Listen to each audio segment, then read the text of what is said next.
How to send voice message on Telegram. Hi everybody, welcome back to our channel. In this guide, I'll walk you through the steps on how can you send voice message on Telegram. To send a voice message on Telegram, you simply want to make sure to update the application to the latest version.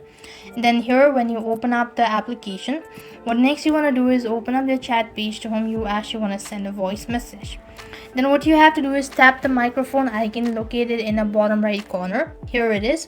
You simply want to hold on to it and make sure to enable the permissions. At the bottom there is a timer, and once you're done you could just leave your finger and release it. This is how you could send voice message on Telegram.